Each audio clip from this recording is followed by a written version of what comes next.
September 1, 1914, and the war was on, and 10 days later my parents and I and my older brother went back to the Soviet, to Russia. It was not Soviet Union yet. This was in 1914, Burt.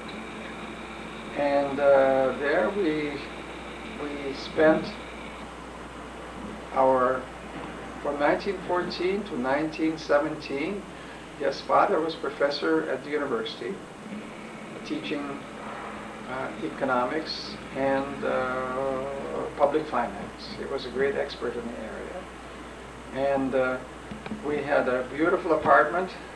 How much detail do you want me to go into? Anything? Okay. That's beautiful fine. Apartment right across from the Kremlin on the top floor. And when the revolutions broke out, the Reds were shooting from one side and the Whites were shooting from the Kremlin, and we were in between. So for about a week, the family lived in the corridor. And then after a week, father decided this was enough. This was 1917. This was enough. And so we went to the Crimea, where he became professor of same sciences that he taught before. And we lived in the Crimea from 17 until 1921. So by that time I was 7 years old, and father had become the dean of the university at Simferopol on the Black Sea.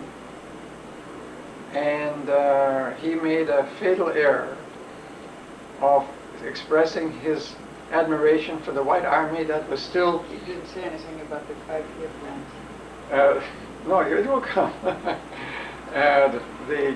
He expressed admiration for the White Army, not realizing that the Reds were on the way, and shortly thereafter the so-called Soviet Army came along and took over the city, and father was arrested. He was the dean of the university, and he was arrested, and the whole family was sent back to Moscow on an armored train, which would travel only at night. And all we had that they gave us to eat was cloves of garlic or something like that. And so for 7 days we were in a sort of one of these cattle cars, and we arrived in Moscow. And my uncle was there, and he took us in. He was a capitalist. He had a beautiful house in Moscow. And so we stayed with him and then went back to our apartment. And father was released from his arrest because Lenin himself said they need all of the teaching personnel they get, particularly in the area of finance and economics. So father resumed his teaching at the University of Moscow. And we recovered our apartment and lived there until 1929. My father was the originator of the first 5-year plan for the Soviet Union. And he wrote a book on the economic policy of Soviet Russia. And in 1929, he received an honorary degree from the University of Munich for his work in public finance.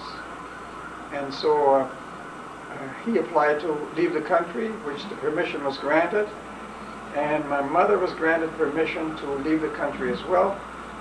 But at the same time, they took father's permission away because somebody had to be left behind. So after 6 months of struggles, everybody left. And we went to Germany, and father went to teach at the university at the London School of Economics, etc. But in the meantime, we were all come back. However, we got a message from Moscow saying that father was going to be fired from his job as professor because of his very liberal views on economic policy. You can't teach communism and economics without introducing the importance of capitalism. So he decided to stay, not to return. We took nothing with us. We really were just going to be gone for the summer.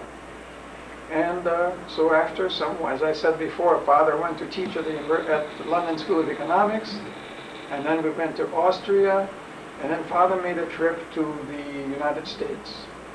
And he gave some lectures at the University of Chicago, at Wisconsin, at Northwestern, and in the meantime he had accepted 1 year's appointment at the University of Graz in Austria. So at that point, Northwestern had offered him a permanent position, so the whole family came over to the States in 1930. In the meantime, I certainly learned more German because I went to school in Germany and in Austria, and came over to the States, but I knew no English.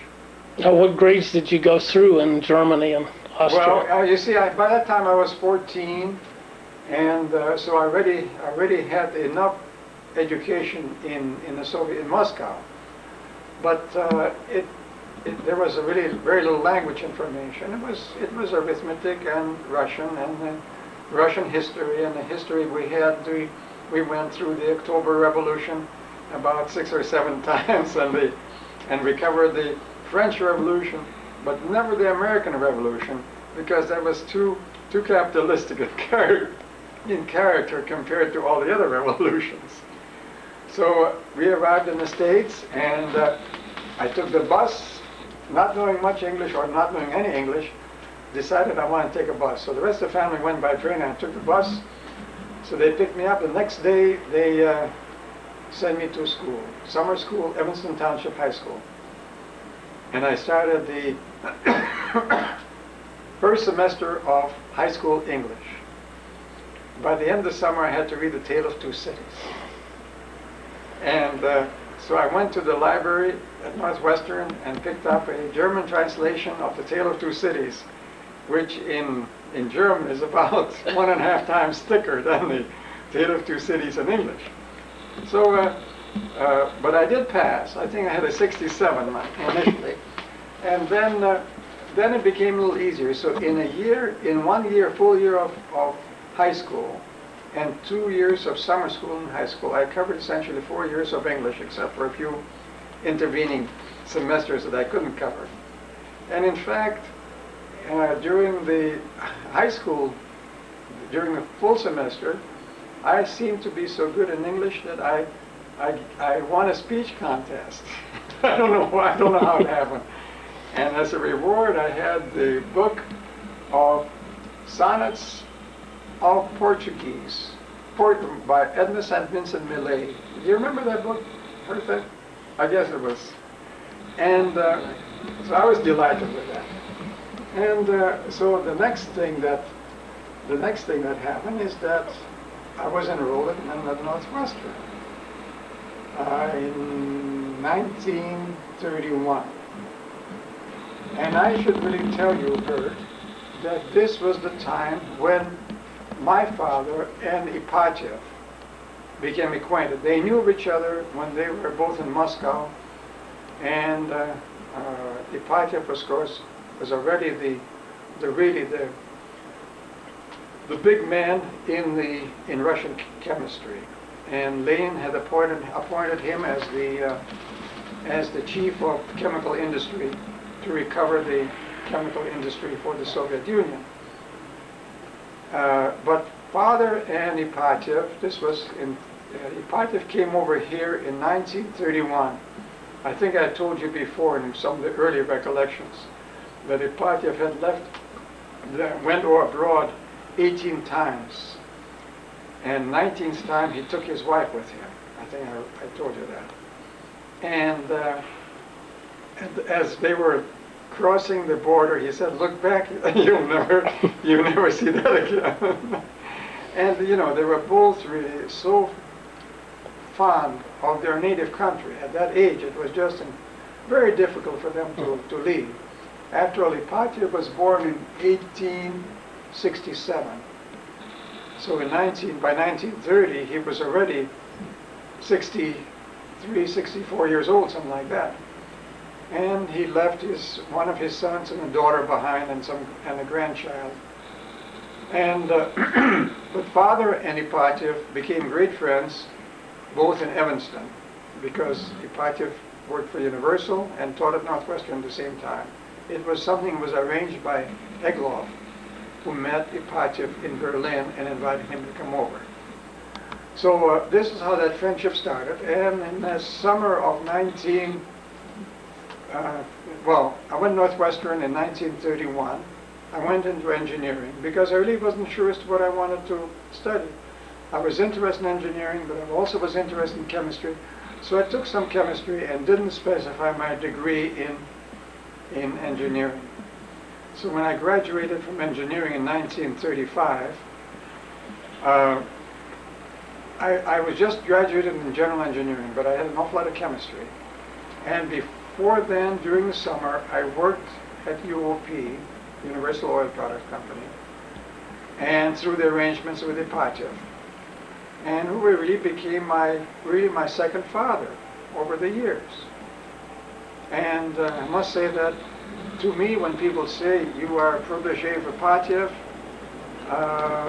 as if it were a bad thing, I thought it was a wonderful thing to be protege of such a great man. And so in 1930, when was it? 35, I graduated from Northwestern. Am I going too fast for you? No, that's fine. This is okay. Okay, 1935. Are you learning something too? No. No, you're not learning anything. Graduated from Northwestern and enrolled at MIT to study chemical engineering, to get a master's in chemical engineering. I had scholarship offers from both Columbia and MIT, and I chose MIT. And I was really delighted, really, with the fact that both at Northwestern and at MIT, I probably had some of the finest teaching people that I've ever known. I mean, they were really greats in organic chemistry, like C.D. Hurd, Souter in organic chemistry, Malcolm Dole, and what is the name of the man that went to Indiana, very famous inorganic chemist.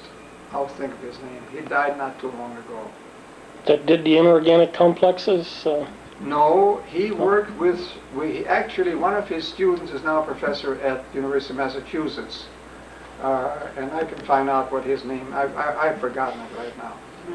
But anyway, so I went to MIT, and there I really had a tremendously powerful team of professors, like W.K. Lewis, Warren K. Lewis, in other words, really the great in chemical engineering. Ed Gilliland, who was my thesis advisor,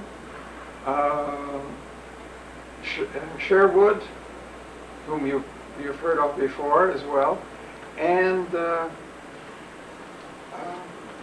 guy in distillation, McAdams. Walker, Lewis, and McAdams wrote the book. You know, I'd never met Walker, but it was Lewis, McAdams, and I said Sherwood and Gilliland. Those were really the greats of chemical engineering at that time. And in a way, I feel very badly about the fact that although I have gone through the golden era in chemical engineering, I learned an awful lot, that afterwards I found that with the passing of these grades, they were really not replenished at MIT nearly so well by their successors as they were during these wonderful times that I had there. And you remember all of those big names.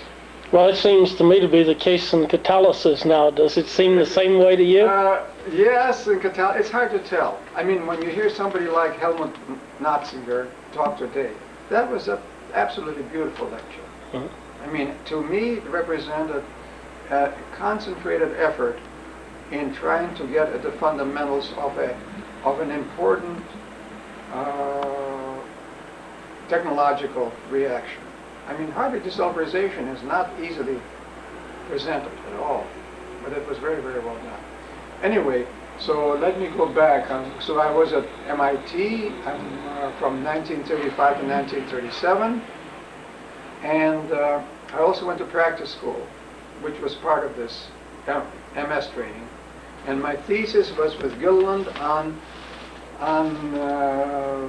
polymerization of butylene. And I worked so hard, and one time, I remembered I walked back up to my fifth floor room in Graduate House, and I stretched out on the bed, and I realized that I was paralyzed. Apparently, I had butylene poisoning. You know, Oh.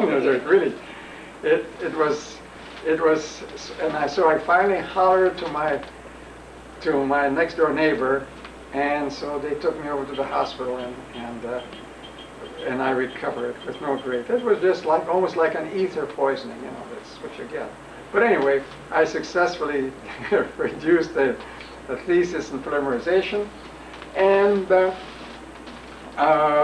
when I graduated from there with an MS, I had an offer. A man from Shell came who was interviewing MS students, and one of the questions that he asked me, and you know, Shell Emeryville was Yes. going to be a wonderful place to work. So one of the questions he asked me, he said, "How much do you think you'll be earning in 15 years?" And I said, well, I thought I'll pick on a good number. I said, $15,000. He said, "You will never make it." When I started to pay $15,000 in taxes, I remembered it. But anyway, so I had this offer from Shell, but I wanted to work for Ipatiev. So I went to the UOP and asked them about it. And they said, yes, they will take me on for $140 a month. And I said, come on. You know, 140 to 150 is 10 bucks a month. That's a lot of money. So they said, we'll pay you 150. So I had this offer from Shell. But they didn't give me a raise for about a year or something like this. And I worked for Ipatiev.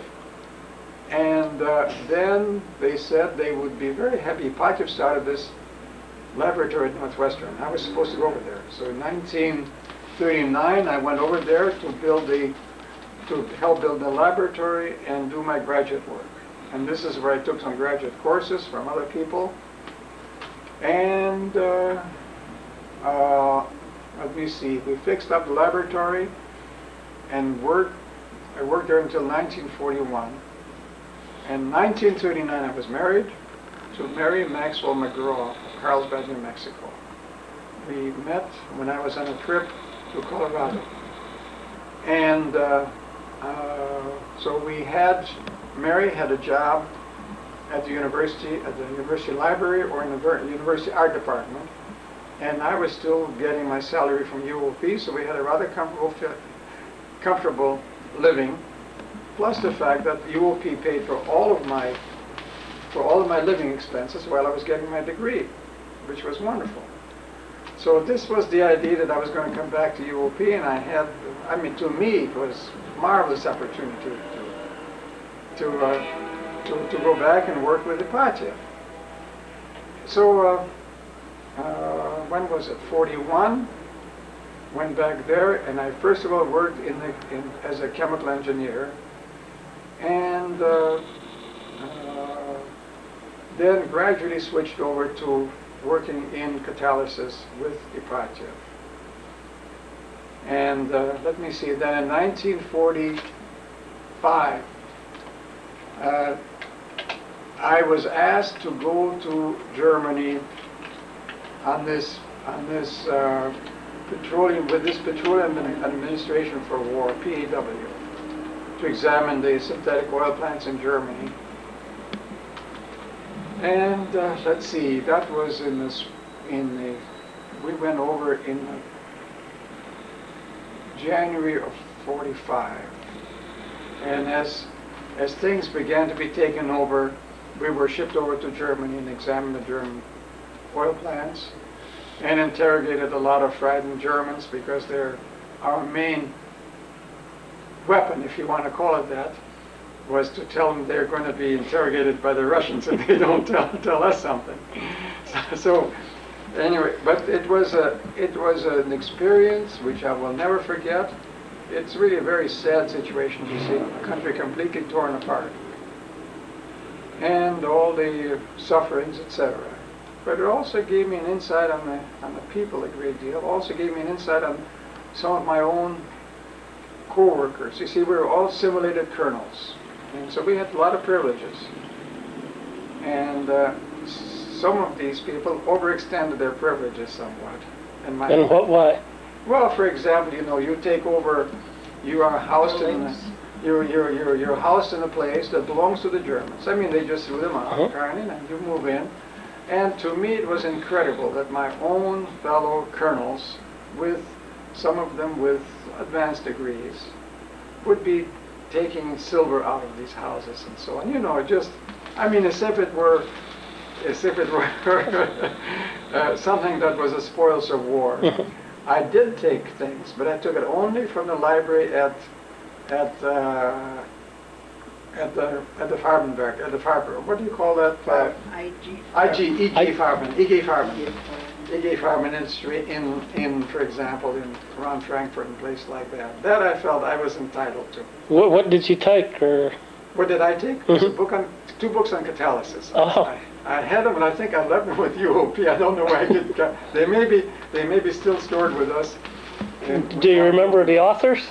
Well, this was part of the book by Schwab. Oh. Yes, Georg Maria Schwab. Remember the one? Schwab just died very recently. Yes. Yes. And so then came back in the, I guess, after VE Day, then we went over some more and did a lot more interrogation, and then came back with reports. And then went back to work for UOP and started to work in the area of hydrocracking. I was interested in nickel and silica aluminum catalysts, for example. Very, very interesting. And then I started to think in terms of, oh, I know what happened, Burt. When I was a summer student, and I think I told about you that before, when I was a summer student at UOP in 1935 or thereabouts, shortly graduating from Northwestern, that came there, and I worked for 3 years for UOP as a summer student. I didn't get any pay, except the last year they paid me $50 a month, which was great. And at that time, as you remember, Gus Egloff, very, very well known. Gus, my supervisor, went on vacation for 3 weeks, whatever it was. So Gus Egloff waltzes us into the laboratory, and he says, well, he says, look, you're on your own now, and your supervisor been working in reforming for a number of years, and he said, you know that the main trouble there is the making of carbon on the catalyst. Why don't you have 3 weeks, you're on your own, here you are, young, fresh out of school, why don't you do something about it? See, at that point, I was 21 years old. So I worked like a beaver for 3 weeks with a singular lack of success. Just no success whatsoever, really. I thought I'd accomplished something. But Gus has always been extremely nice to me, although I remember that his being very, at times, I wouldn't say abrasive, perhaps somewhat a little bit sarcastic to some people, but to me, he was always a gentleman. We were great friends, and I admired him for his being a great salesman of research and development, and also the petroleum industry as a whole to the world. I mean, he, as I told you, he could explain petroleum industry to a taxi driver, and usually did, which was the case. And so this is how I came to know Gus, and of course, then when I came back from the war, I went to work for Ipatiev directly. Before then, I worked for a number of other people. Went to work for Ipatiev, and we worked on, first of all, we worked on nickel catalysts, very much interested in that. Ipatiev had a great love for nickel. He, you know, other people were pushing platinum for reactions like Zelinsky has been working on, for example, for many years. But Ipatiev thought, no, he said, you know, nickel is a very interesting. So his development was really initially this nickel and Kieselguhr catalyst, which is still being widely used by industry. Harshoy is now selling, but the original thing, nickel and Kieselguhr, was the catalyst that Ipatiev had developed. Ipatiev and George Monroe developed the nickel catalyst. And are you looking at the watch? This is endless. Isn't that terrible, isn't it? 22:30. Is it time to quit? Oh, we're going well. Okay, very good. Anyway, you know, I get terribly involved in this. Anyway, let me see, when was it? So it was 45, came back. UOP went through a big struggle because this was the time when UOP was given away to the American Chemical Society, and a new president came in, David W. Harris, who was an absolutely wonderful person, and he came in from I think he was in charge of one of the natural gas companies down south. They're real gentlemen, and just a wonderful, wonderful person. And he, at that time, a lot of people said, no, we're going to, companies being taken over, etc. There were 13 original owners, as you remember, of UOP. These were the big oil companies. And they just gave UOP away to the ACS. And they took a lot of stuff with them, obviously. There was not much left in the company. So Mr. Harris, when he came, and he called in various people, he called me and he said, you have something on your head. It looks like you have a few brains or something like this, not enough. But he said, stick around, things are going to be all right. Well, he did really very, very well for the company, because what he has done, and we had a lot of debts, a lot of suits out against us, so he went out and settled the debts because only lawyers get rich.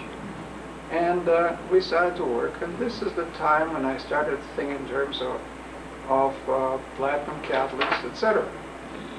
And I think you read enough about the development of the platforming process. I don't need to tell you anything else. No, except the original idea for switching from nickel to platinum. Well, the original idea switching from nickel to platinum, nickel really didn't fit into because we've never been able to make nickel passivated enough. You see, nickel has a tremendous propensity for hydrogen. It's leaving us a skeleton on the surface. We did do some work on nickel lead catalysts, for example, trying to passivate nickel, and really didn't work out. And I thought, my gosh, one of the tests for dehydrogenation is a platinum catalyst. So this goes back to the days when they used platinum as an analytical tool for the presence of six-membered rings, because you could differentiate between six-membered and five-membered rings by virtue of dehydrogenation over platinum. And so I played around with that, and I thought, now that is 5% platinum. It was completely unheard of. And so not only that, but it had to be sulfur-free, as you know. So after a while, we got just to the point where we were now trying to figure out, is there some other way to really modify this catalyst? And throughout all this time, there were a lot of discussions with Ipatiev, and particularly with C.G. Gerhold. And I think you may have heard me mention that name. He was the manager of research, manager of the laboratories. And but results began to get interesting when we first of all made catalysts from alumina, and particularly from aluminum chloride. And that's the time when we finally found that when we used aluminum nitrate as a base, we had poorer catalysts than when we had aluminum chloride as original source. Obviously, some chloride was left in the catalyst, and this is how this whole business of bifunctional catalysis had started. We could observe the off gas had some acid to it. And we were still imbued with the idea completely that you had to desulfurize the charging stocks. And so on one hand, we're using this nickel catalyst in preparing the charging stock for we've gone from hydrocracking over nickel, and then we had to continue desulfurizing. We were making beautiful material because it was sulfur-free. It was desulfurized over the nickel sulfide catalyst. So one day we just ran out, so we put in the stock as is, and the catalyst died very, very quickly. Died from sulfur poisoning. So I said, what can we lose? Let's go up in temperature. And so we went from about 300 degrees C, which was about the highest temperature the platinum has been used for. Before, you know, they were running at 200 for dehydrogenation atmospheric pressure. So we raised the hydrogen partial pressure and raised the temperature. And by the time we got to about 450 centigrade, we were up to about, also about 300 pounds pressure in hydrogen. And that was the point where we found that we could stand the sulfur poisoning. Because obviously, as you know, what happens, PTS plus hydrogen goes to PT plus H2S. It was so obvious at that point that what happened. But you know, only in retrospect, at that time to us it was amazing. That here was all of a sudden, we discovered two things. Number one, the effect of chloride, the effect of acidity as a bifunctional catalyst, which meant that we could we could also convert 5-membered ring catalysts. And then at the same time, we were getting lots of hydrocracking, which was because of the high hydrogen partial pressure, lots of chloride in the catalyst. We were just sort of tailor-making the catalyst. And from there on, it was really through the pressures from people like Gerhold saying, look, you can't use 1% platinum. Why don't you drop down? So we worked more and more. Finally came out with a catalyst that was down to about 0.3% platinum on aluminum. And at that time, there was a pressure really from Gerhold onto the other chemical engineering staff within the company. Said, look, we think we got something here. Let's concentrate on it. And Mr. Harris is the one that was really very influential in saying to the guy that resisted at most was the financial person who said, platinum, he said, we can't afford it, we don't have any money. So, but little by little, and it was really through Mr. Harris's intervention that within 6 months, I would say, that where we had first found that we had a continuous running operation, because we're worried about carbon formation and things like this, and okay, you know, this is what you're worried about. And that more than half the company's effort was really in this area, which is, nowadays, it would have been impossible. I mean, with all the dedicated proposal writing that you have to justify every damn thing you do, this was wide open. And the only thing you worried about is manpower. In the meantime, of course, Mr. Harris was busy settling all these other suits that were out against us, and probably had to borrow money from other sources, but at least the payrolls were met. These were really the lean years, but they were productive years for many people, because it was the only thing that we really had to sell was research and development. And a lot of people, you remember, of course, you know Herman Bloch. I mean, they came up with all sorts of things that were really very, very important. It was one of the most cooperative and illustrative times in the company where we were just hanging in there, you know what I mean, money-wise, and at the same time producing something that we thought would be very, very important. So when we finally hit the pay dirt, they announced it very, very, what would you call it, in a sort of a soft sell deal. Ed Nelson went down to the, I guess, WPRA meeting. This was the Western Petroleum Refiners Association meeting, and it was also brought on the Oil and Gas Journal. And he said, incidentally, this is the future of the oil industry, but incidentally, we have something here that is converting the process. It converts a low-octane material into high-octane material, and we have a process that we call platforming. The name platforming came from Horner Eby, one of my, I just had 1 or 2 people working with me at the time, and then as things got a little bit bigger, I had about 5 or 6, I got 10, and things went up very, very rapidly. But in any event, Horner Eby is the one that, you know, did platinum and reforming. We call it platforming. In the meantime, the people that were doing the PR, they were out searching for names, you know. they couldn't come up with anything. So the real name that Horner McPherson EB came up with, platforming, stuck with it. You see, so they sold shortly after this WPRA meeting in the spring of 1949. We made contact with the old Dutch refinery at Muskegon, Michigan. And so then they broke all records in transforming a little thermal reforming unit into catalytic reforming unit.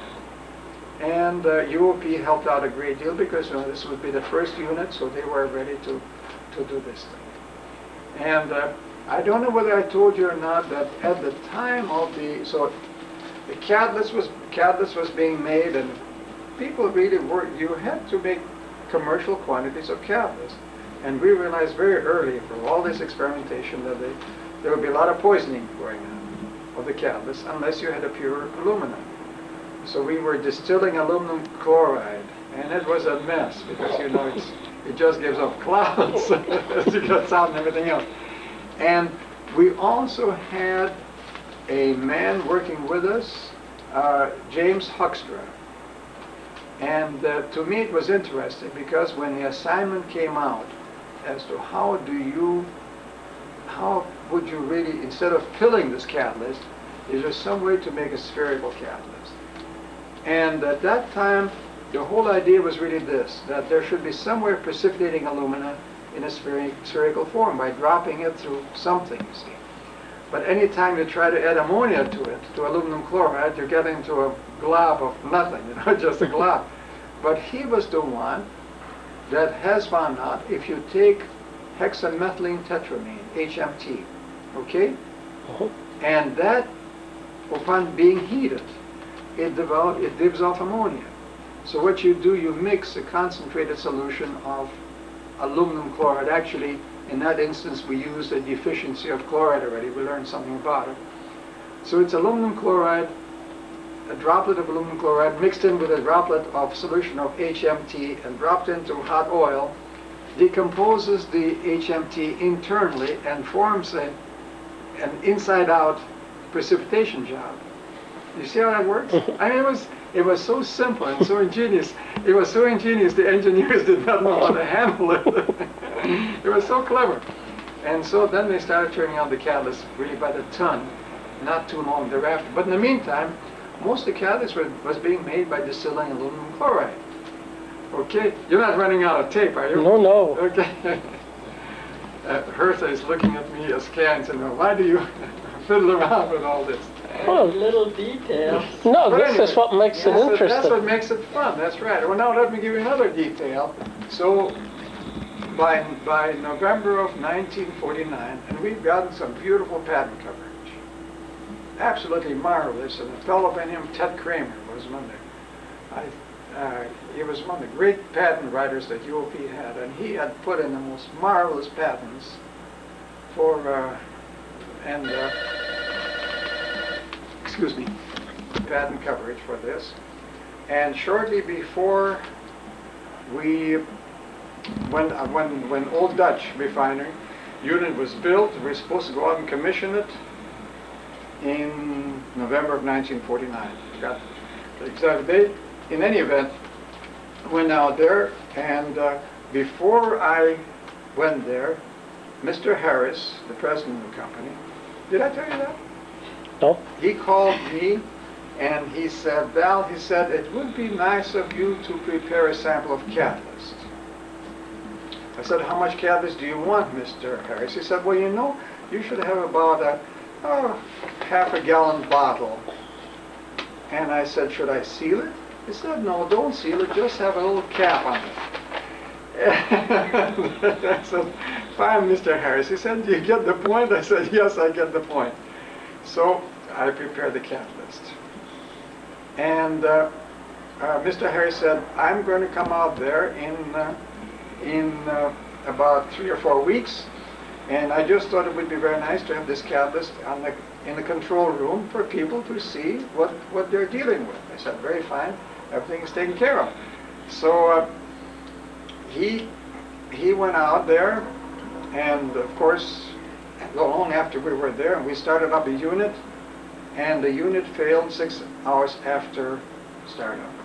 There was too much overheating on the liner, and we thought, you know, here you have a beautiful process, and all of a sudden the darn thing fails, and within the first 6 hours or thereabouts. It was a very gloomy meeting, but we went down to the hotel and had dinner, and Howard Niebeck, he was one of the engineers on this project. He got up and he walked out. He said, I'm going to go upstairs. I'm going to redesign. He redesigned the unit. I mean, the way the shell was supposed to be oriented. And within, I would say within 6 or 7 days, within a week, it started up again and ran from there on, uninterrupted, until the time where the company was running out of feedstock. So they were scouring the neighborhood for all sorts of possible feedstocks. And somebody sold them some fluid that contained, naphtha contained carbon tetrachloride. Obviously, it was cleaning fluid, you see. So they put it in there, and this thing really took off. It gave us more hydrocracking, propane and butane all over the place. They could sell a lot of propane and butane, but they weren't making much gasoline. In any event, so once that was taken care of, it was really became sort of a showplace. But we did not sell a unit for almost a year and a half or 2 years. It took quite a while. And from there on, it really took on. And they were licensing platforming units at the rate of 1 every 2 weeks for about 20 years. I mean, it was incredible how popular it was. And but once you sign up the majors, Shell was one of the first ones to sign up. It's amazing. First of all, it was the miners, because this was a small unit, only 1,500 barrels a day. And so then it went up into thousands of barrels, and some of the bigger units were up to as much as 30,000, 50,000 barrels a day units. Now, with respect to going back to the catalyst bottle, so Mr. Harris came back and he called me up. He said, Val, I want you to know that you are running out of catalyst over there. He said, that bottle is virtually empty. You better make up another batch. And then he said, incidentally, did you characterize the catalyst? I said, only by input. And he said, do you think it will work? I said, Mr. Harris, if it works, it will do one of two things. It will either set catalytic science 10 years back or 10 years forward, but I don't know which. So you can imagine what was in that catalyst. What? What? Everything under the sun. Oh. It had platinum in there, there's no question about it. But he said, well, some people, have pretty grabby hands. I said, that's what I thought. He said, the more visitors we had, the faster this level went down the catalyst in there. Anyway, so this is where we were. And from there on, it really became a sort of a backbone for catalyst development at UOP and for utilization of the catalyst variety of platinum and alumina. And people like, for example, Herman Block and I worked on something that we were very proud of, is really the next generation of catalysts, which was for isomerization. And the process, I forgot, what was it called? I guess it was called, it was not called Pennex process. It was Pennex, which had two different variations to it. One was the very high activity catalyst, which contained about 4 or 5% chloride in it, and which could isomerize. No, Isomax was cracking. No, this was, I've forgotten. Anyway, I think it was called Pennex. I'm not sure. I've forgotten now. But anyway, this process really, the thing that we were delighted with, both Herman and I, is the fact that it was a variety of a stable aluminum chloride containing catalyst. You see, normally aluminum chloride just gives you goop all over the place, but this was a very fine combination of platinum, alumina, and lots of chlorine, made in a very, very interesting way. And that would last for a long, long time and for isomerization. Low temperature isomerization, as you know, the lower the temperature, the higher is the concentration, the more branched isomers. So we were very proud of that. By that time, I sort of advanced in the company, and I became in charge of, what was I? I was director of cracking research for a while. And so I had more and more people. Then I finally became director of process research. I did miss the laboratory, but one of the things that I really learned to do, that every day you would go down and spend about 2 hours in the laboratories. You just walk around and you talk to everybody. You don't go through channels at all. You go down and talk to the people that are really working at the bench or working in the pilot plants, the technicians. And this is one of the things that Hertha and I have really insisted upon over the years, is that you bring into your scientific meetings, you bring in the people that are really working at the bench and working in the pilot plants, even though they may not have the degree. They became contributors to the total picture. You remember some of these people that you educated, like Roy Mitchell. More patents than most of the people most of that the people, have that's degrees. right. Yeah, in fact, we have decided that sometimes the PhD students were not so smart as some of the BSs. Then you must have had the same experience, haven't you? Yes. It is indeed the truth. Anyway, we developed methods of hiring people where you always interview in a group. You don't have the individual interviews. You also provide a set of questions that you think up beforehand, which increase in difficulty. And what you really try to find out how good a person is on his or her feet. This was really the most important. How do they think? And I think we did fine, and we developed an extremely good group of people. So the results really spoke for themselves, because it is through these people where we did average this, as I said. No, I didn't tell you that over those next 20 years, the company had produced one new commercial process a year that was licensable. So they really had quite a backlog of things to do. And see, in the meantime, the company got richer and richer. And so then we went out on a sort of a buying spree. We bought a lot of dogs. and some of these dogs we got rid of later on.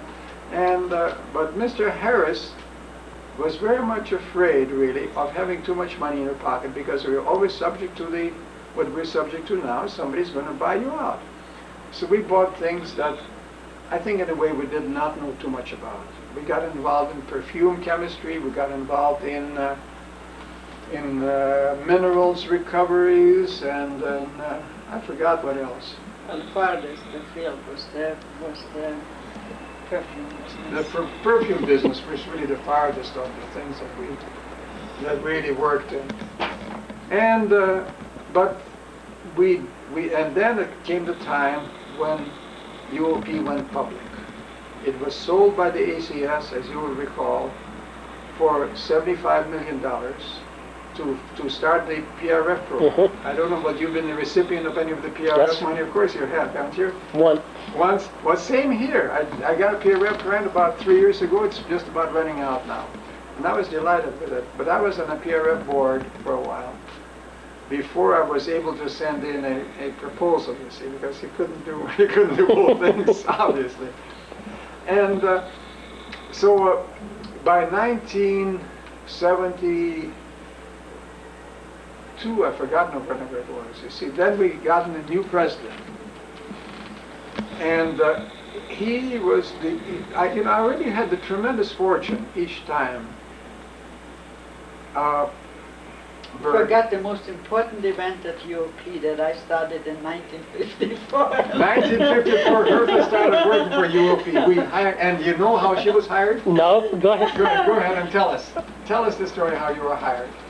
Well, I had decided that... First of all, let's tell you this, that she got her degree from the University of Vienna in 1945 or something like that. 46, Yes, in sir. pharmacology, and she ran a drugstore during the war. She delivered babies in the basement, in the cellars. basements, in the you know in the bomb shelter. bomb shelters.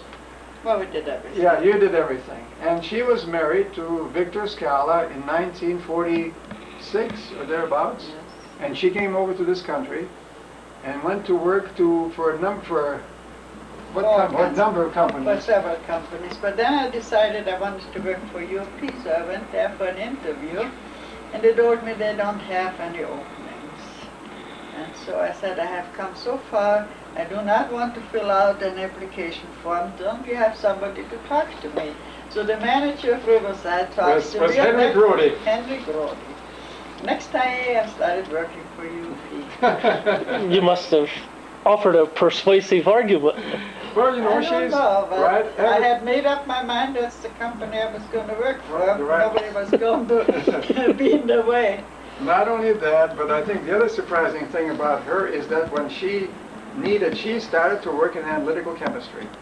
I think it was in a group where Jack Murray was in charge. Isotopes for You worked for NSI. with isotopes, and also, but when she needed an expensive piece of equipment, and they told her you have to fill out all these papers, she said, well, who is in charge of this outfit? Well, they said Mr. Venema is. Maybe you remember his name, Maynard P. Venema. Pete Venema started out as a chemical engineer from IIT, and I remember seeing him when I first went through UOP. He was down at one of the refineries, and he was working as right up there with his hands up in the top someplace fixing up some pipe. And he became the president of UOP. He worked as a chemical engineer, then went into patent business, and then manager, president, etc. And so when Hertha needed some equipment, shortly after she came, she was not satisfied with the progress of this. I went over and said, I need your signature. So he was so flabbergasted, he signed it. From there on, that's how it worked. You have to know. No, you have but to know let's the not ropes. get sidetracked. No, this I'm is not going on your business. No, that's not sidetracked. In any event, and then as I said, was very fortunate in working for people. Starting from Ipate was really just the greatest, and working for people that understood chemistry and chemical engineering. I never worked for a person who did not have a technological degree. One person who was more of a salesman than really technological person, and he's the one that said, well, now look, you've been at this point. I was vice president and director of research. He felt that I've done enough. He wanted me to be vice president of science and technology. What he really wanted is to get me away from research and put me into the overall thing, which I thought was really, putting me upstairs someplace. And I thought, well, now, and one day I had 350 people working for me. The next day I had a secretary. I thought, oh, this was a challenge. So I worked at that, and I had a wonderful time because I still go over to research and work with people, and they all appreciate the fact that here I'm still interested in this. And I retired in 1979. This was after, well, let me see, 1979 was already 65. Before then, we had a new president, Jim Crawford, absolutely wonderful engineer, master's degree in mechanical engineering, came to us from Garrett. You see, this was the time when the company was taken over by Signal. And Signal brought in their own man, and Jim Crawford was it. And absolutely marvelous person, very nice person to work with, so we got along extremely well. And when I retired in 1979, he wanted me to stay on as a consultant, which I did for 2 years. And then in 1981 or something like this, Kurt Connor called me. I think you know Kurt. And he said, would you consider coming to teach at the University of Massachusetts? So I said, Kurt, I really don't know. You don't even know whether I can speak English or not. And he said, well, please come on out. So I came out and I gave a lecture out there and a couple of lectures, and and the dean wanted to see me. So the dean, he said, we would like you to come and teach here. I said, how little can I teach? He said, how little do you want to teach? I said, about a quarter time. He probably thought, what are we doing here, a dance or something, you know? And he said, well, we can arrange for it. So then I commuted in consulting for UOP, and this was in 70, I've forgotten, I guess it was 1981. See, now, in the meantime, personal thing, my first wife had died in 1974 or something like this. And I had 2 daughters, and one of them died since that time. And I have a younger daughter, and I have 4 grandchildren. I now have an adopted grandson. I'll tell you about later on. Anyway, so in 1981, I commuted between UMass and Illinois, at a house out there. And so when my first wife died, Bertha and her husband said, our house is your house, come anytime. And so we had a really very, very fine time. And I guess Victor died in 82 or something like this. And we were married in 84. 3.5 years ago, something like that. See, yeah? And so at that point we sort of decided, look, I've been moving back and forth, and the living in the Chicago area, by the time you taste, as you're probably out in the country as well, aren't you? Isn't that wonderful? Yes. It really is. And so at that time we decided, well, look, actually what it decided it for us. Hertha had a house in Lake Zurich, I had a house in Hinsdale, and I had a condominium in Massachusetts. And we went out to Chicago one time, and we were invited to a party. We flew in from here, from Massachusetts, and went to these people at the Chicago Athletic Club, whatever it was, and they said, what took you so long? I said, and what are you going to do? I said, it took us a long time to come out here because it was raining and we couldn't find a place to park. It took forever to drive down here. What are you going to do? I said, I think we're going to sell our holdings in Illinois and build a house in Massachusetts. Hertha said, we are? This is what she was waiting for, see? So since that time, a year ago, we built a house in Massachusetts. You're welcome to come and visit anytime. It's a very beautiful place, and Hertha thinks it's absolutely wonderful to be out there. Right? Yes. And what we have found, Burt, really very interesting thing, is that in the combination of a teaching, consulting, graduate students, it really is a marvelous occupation. I'm there 2/3 of the time, presumably. Actually, it's a little more than that. And so now I had 2 courses. I'm going to stop and just have 1 course. And this course deals with catalysis and energy. And the graduate students what we're really very proud of, and I think both of us are very proud of, we started out with relatively raw material. And now we have Everybody else. yes, everybody else, but I think we do a little bit more than that in a way, because we become so attached to them, and we see them grow up. And when you find that these graduate students will call you late in the evening, almost at night, and say, I got a wonderful idea. Listen to it. I know I got you. You know how that feels. You know that you're made a real scientifically interested person. And that's really what we enjoy. We also enjoy, the university out there. It's obviously the state university. The bureaucracy is rampant. And it's, golly. And I'm on this accreditation committee, for example, and they wanted to make, the trustees said, this is going to be the greatest university in the Northeast, the University of Massachusetts. We have 25,000 students. Greatest university. It's going to be the flagship. So I'm on the accreditation committee, so I wrote to the accreditation committee as part of my report, and I called it flagship or barge. I wasn't sure which it was. Did they appreciate that? Well, the idea was really is that, look what we have. We can be proud of our younger people, but we're not doing the right thing for them.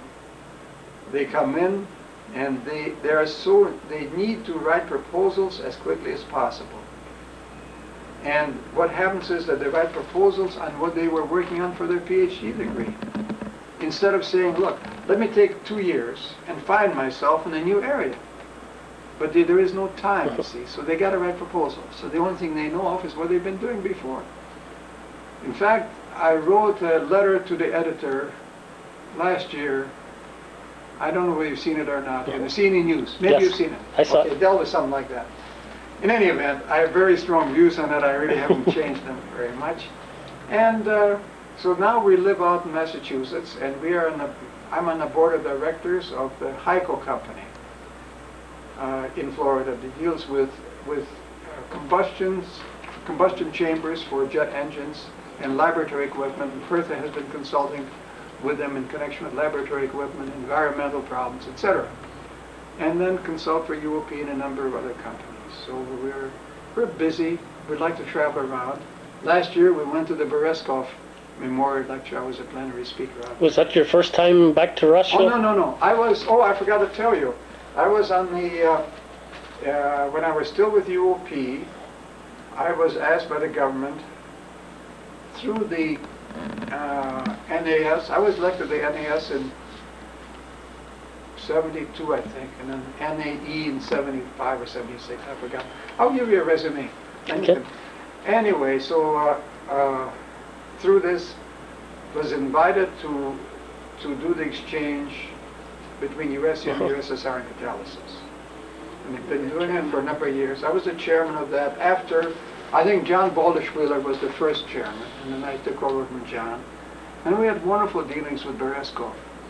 And you know, there's a lot of political pressure saying, look, what are we getting for this? I said, one thing I tell you what we're getting very definitely, and that is that we're bringing over here, they said, how many Russians? I said, we probably brought in nearly 100 Russians over here, students, professors, etc. What did we get out of it? I said, we have sent maybe 50 over there, but what are we getting out of it? I said, the thing that you're really getting out of it is the fact you are showing the Russians the American way of life. And the more they learn about us, the better the relationship is going to be between the two countries. And I think really this is what pays off. And some of these people are really now the big wigs in the Russian industry and in the Russian hierarchy in the universities. For example, today, one of the fellows who's presenting a paper, Russian, were you there? Yes, I got videotape of that. You got it? Oh my God. Well, he came up to me, he said, well, Jim Parge, could you? I said, that'll be fine. But the contacts with them have been really wonderful. And the contacts on this, went over there for this plenary discussion for the memorial lectures for Berezkov. They're really, and I really think this is the way we're going to make more contact, really goodwill contacts, than any other political move that is made so artificially. So I'm all in favor of that. I gave you the whole history, Bart, in an hour. My gosh, it's 3:10 already. Well, how did you work with Petyav? How did I work with Ipatyev? Was this frequent contact? This was almost daily contact with Ipatyev. With Ipatyev, it started out, and I'm sorry that it really, to me, you know, I was like a second son to him, I think. We have He was more my- pictures of Ipatyev in the house than of any family member. That's right, More exactly, pictures. yes. And he was really absolutely marvelous. He was really, and really I wrote an article, and then maybe, I don't know whether you have any copy of that or not. It was the two of the great men, it was Ipatyev and Egloff. And I have it's probably someplace tucked away now. You see, we still have 80 boxes in the basement to go through that Hertha says she's going to take outside and burn before long if we don't open them up. But Ipatyev, to me, was one of the best examples of a tremendously scientifically dedicated person who could think in terms of science. He could also think in terms of politics. He and my father had the best darn discussions. You know, between the two of them, you go out there And my first wife used to say, you know, you go down there, and they have these, you know, there was no air conditioning. These are the hot summer days in Chicago. We would go down there, drive down there, go up there, and have these oodles of hot tea, you know. And if I would say, this is very good for you, it makes you perspire, you know. But he was absolutely the greatest. I've never known anybody who had maintained such great interest in science and in human relations and in politics. And he had so many sorrows in his life. You know. It was, what's that? Let's leave the human relations out. Yes, well, you know, there are, you know, he was a great ladies' man too. Oh, Yeah, and but I really felt that to me he was just wonderful, just wonderful person. And he died when he was 85. He was at the lab 10 days before he died, and she died 10 days after he did. So it was, you know, you feel like you really, but he was a general, as you know. He was a general in the Russian army, and he died in the most dignified manner. He got up one morning, had a cup of tea and so on, sat down on the couch and died. That's all there was to it. And she called me, and I came, and you know, and so we had to call the doctor, obviously, and so on. But the doctor told him about months before. He said, you know, everything is running downhill. Prepare yourself. And he did. He prepared himself. And he had these diaries. I translated his book, his memoirs, The Life of a Chemist. that Hoover Foundation published. Okay, that's right, yes. And there's a later edition of the things that he had that were more really life at UOP. And those were a little more difficult things to translate because it dealt with so many company problems that he worked with and so on. And in a way, it was very hard for him because his English was not too great. And everybody wanted this or that and something else. But he had to really maintain a very straight line of, and working at Northwestern with him was just absolute pleasure. Burwell tells me, he said, you know, he will call, and so I'll give a reply. And he could almost spiel off a story, I mean in Russian, as to what goes on back and forth. But it was a wonderful experience. So that's the story. Did you have enough? I hope you had enough. I wore it out, Bert. Okay. How do you feel about it?